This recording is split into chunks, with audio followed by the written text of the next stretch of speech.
Do you ever feel like your band is almost tight, but something's always just a little off?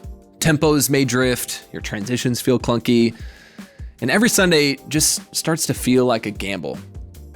If that sounds familiar, you might not be using a click track. If you are using a click track, this video might just be a great reminder for you, but today I'm gonna show you exactly how to start using click tracks the right way, even if your team has never used one before.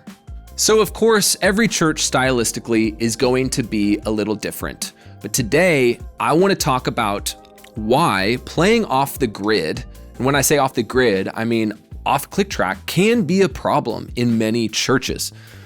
When you're off the grid, every player is now guessing. No one's locked into the same pulse. That is going to lead to insecurity and inconsistency in the musicians. And you may be even wondering like, hey Spencer, isn't that what the drummer is for?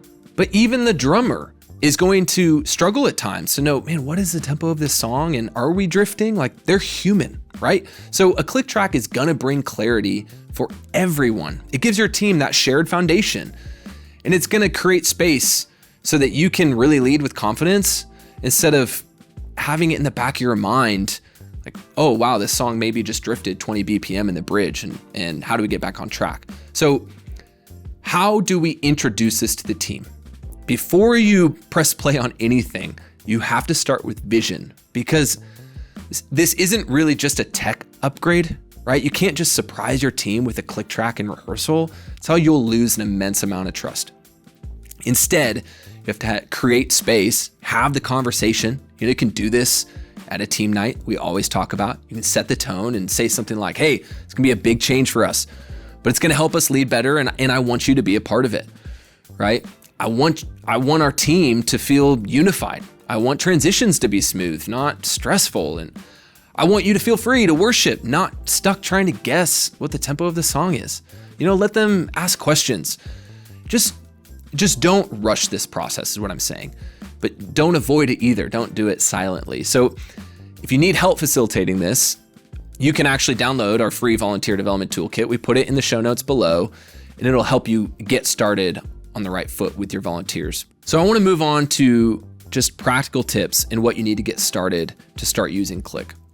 There's Ableton and other DAWs out there that are great, but they really do come with a steep learning curve. Most of the time, volunteers are going to be running this setup for you. So you need something that's made for them. And we love Multitrack's playback solution. We're friends with Multitracks, but this isn't like a paid promotion or anything like that. We believe it is such a great solution for the church.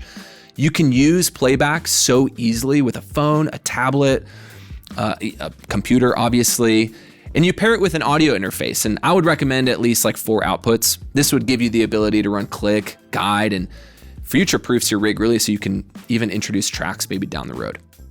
You'll obviously need cables to run from that audio interface to your console and whatever setup you have.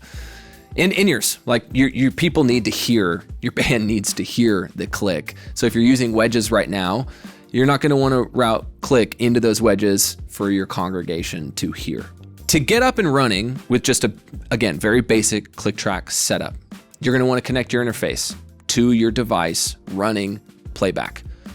You'll go open the app, and you'll assign the outputs for click and guide. And if you're using pads or tracks, you can do that as well. Route those outputs to your console, right? And at the console, you have got to make sure you mute the click from your front of house mix, and then send that click to in-ears or personal monitor mixers. That's it. It's not that complicated technically. Just, take some planning during the week. You're gonna wanna go in and get all of that dialed before you bring volunteers into this. So I want to be clear about what you can expect when you do this right? That all this work might not really matter if you don't understand the results that you might gain. See, when your team is locked into a click, everything is going to get better. I can guarantee you, like the confidence is going to go up, rehearsals will get shorter, transitions will certainly become smoother, and there's no more like who's starting moments. Once your team gets comfortable, you can start building on it too. You can add like ambient pads into tracks or introduce some vocal cues so people have more clarity of what section of the song is coming next. You can expand into full backing tracks if you want. And if you're using Multitracks A playback subscription that they offer lets your team rehearse with actual stems so they can know exactly what to expect before the weekend sound check even happens. If you're not using playback, you can export reference mixes with click plus tracks from your DAW too. So you see, this is actually really a multi-beneficial solution. Implementing click is going to help you obviously have a more excellent weekend, but it's going to strengthen your volunteers' opportunity to practice. If you're using tracks, they can use those tracks to practice with, but they'll know the exact BPM they need to practice to. It's going to help just create a way more cohesive experience on the weekend for your band. So I want to leave you with this. If you've been kind of in the camp of waiting till your team gets to a place where you could implement a click, I actually believe it's probably the other way around. The click will help your team get better. So lead them into it. You can start so small, simple, but just the key is start.